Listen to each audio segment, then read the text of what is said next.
Hey, my friends. How's everybody doing out there today? I'm Jack, and this is Raw Tropical Living, and thanks for tuning in and watching.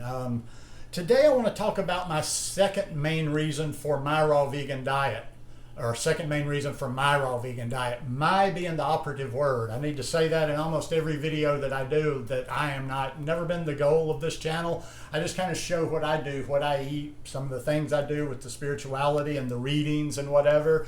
And I'm never telling you what you should eat. I'm never telling you how to eat. Like I say, use the Bruce Lee advice. Take what you can use, discard the rest, and move on. That's the most efficient way to do things on the internet. Everybody, I was somewhere this morning, I was taking a break between some things I was working on, and I got to reading this thread. And there are just people out there that want to literally, I could say, I'm using a widget instead of a fidget, and somebody would be like, that's stupid, you shouldn't do that, blah, blah, blah. But anyhow, second main reason for my raw vegan diet, I did a video about, I don't know, a week, 2 weeks ago, probably about 2 weeks ago. Just go back in the videos, maybe 4 or 5 videos on my main reason for a raw vegan diet. So this reason here is probably, it's up there. I mean, when I say second main reason, it's not necessarily, I don't have a ranking and think too much about it, but this is definitely one of the main ones, and that is weight maintenance. Weight maintenance. Like everybody else, I never had when I was a kid, I was fat, but that was just, I would say, because I grew up in the South, and I just ate like a little maniac. I'd say about the time I think it was when I was about 12 or 13 years old, I lost weight, and after that, I was never like obese again, but like everybody else, and it was always a yo-yo to some extent, like people that do that all the time. I didn't quite yo-yo like a lot of dieters do, because I wasn't like, I didn't get like 70, 80 pounds overweight and then lose it and then go back up. Mine was always, I kind of had and I think that's what always kept me from getting too far out of line. I had like a ceiling on my weight. And it just was like, no matter how big of a drunk I was, no matter what I was eating at the time, I always tended to, work out. I had some healthy habits. I ate fruit even back then. I ate salads back then. But it was always this whole, okay, need to lose about 20 pounds, 15, 10, something like that. Start restricting food, go to the gym, blah, blah, blah, and eventually it would come off. And then you'd stay pretty much height weight appropriate for a while, and then it would just always go. Now, from the day I went raw vegan, one thing I liked about this lifestyle is I like to eat. And I can eat as much as I want to. I don't have to. I don't like sitting around. I remember that back as a young man in my 20s and 30s. Like doing a diet or something, or just restricting my food, and thinking like, being just so hungry and thinking like, oh well, I can't eat until 12, and you're watching that clock, and that clock is just ticking so slowly. But ever since coming to this lifestyle, I've found that I can eat as much as I want, and I don't have to worry about the weight. I mean, my weight, it generally fluctuates, maybe 3 pounds, 4 pounds, depending what I've eaten on any one given day. I hop on the scale quite often because I've got a scale. Why not? But yeah, from day one, I was just amazed. I'm like, wait a minute. You mean I'm not exaggerating it. That was like something that was like that light bulb eureka moment early on. Like, wow, I can really eat anything I want. I don't have to say, well, I really shouldn't eat that. Because I always had kind of this little phrase, you may have heard me say it before, the cleaner you eat, the more you can eat.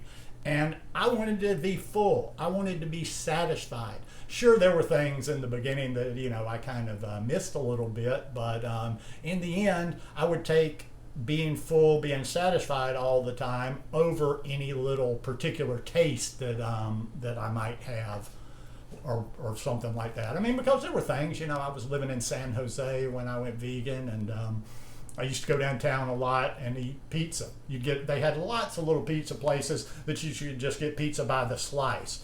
And a lot of days I was kind of bumbling around downtown, drinking in one bar or the other, and I'd just go get a slice of pizza and stand at the little counter for lunch. So yeah, there were little things, but like I say, always outweighed what outweighed it was just like being able to eat whatever I want to. And another thing is too, I'm not like, I hope anybody that has watched more than 3 or 4 videos will realize I'm not fanatic. It's not like I'm sitting there, I'm not weighing out all my food. I'm not like being Mr. I'm not food police to other people. I'm not even food police to myself. Now, I understand what I'm saying. I think, like I've said before, people like to live in black and white, or white and black, or whichever side is which, when there's a lot of gray in between. And when I say stuff like, and I mentioned that too in a lot of videos, I'm not fully raw, I'm mostly raw. I think people's minds jump like you either have to, wait. Same way with like ingredients and things and various things that I eat. I'm not a fanatic. I'm not sitting going, oh, I can't have that. Like, you know what I mean? It's like I'm not eating garbage. I'm not eating things that I consider detrimental, but I'm also not fanatic about everything. Oh, or the nuts soaked every time, or is this happening, or is that happening? I just don't have time anymore. I'm 58 years old, and it's just, I don't care to put that much thought into food. Putting out content is probably the only reason I think about food as much as I do. If I wasn't creating, videos and stuff on Instagram, I'd probably just be like a robot, okay? And I've had it down by now, and I'd have certain things here, and I'd make this, and I'd make a salad, make a smoothie, eat some fruit, make some ice cream, and bing, bang, boom, that was it. So I'm not obsessing over food, and that is, I think, is one of the most unhealthy things most everybody out there is doing if they're talking about food, if they're consuming a lot of food videos in relation to health and whatever.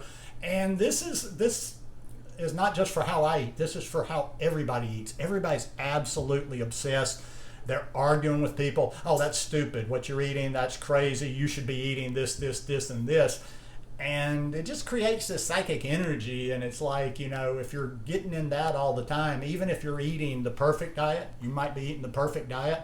I don't want to argue with you because that takes away my peace. And I think when we're always arguing about our food, thinking about our food, obsessing over our food, that's unhealthy as well. That's unhealthy just like eating bad stuff is. So I'm telling you, every time I talk about weight, somebody's going to tell me some tale of woe, like their special circumstances, what they can't eat, what they're addicted to.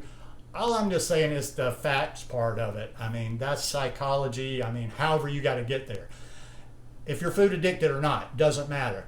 If you put certain things, if you eat certain things, if you eat certain amounts of things, you're going to gain weight, be overweight. If you don't eat certain things and you eat in a certain way, not necessarily my way, there's probably a lot of ways to maintain weight out there, but it is what it is. So anyhow, just my 2 cents worth. Hope you guys enjoyed this one today. If you like it, please give me a thumbs up, and I'll see you here in a couple of days.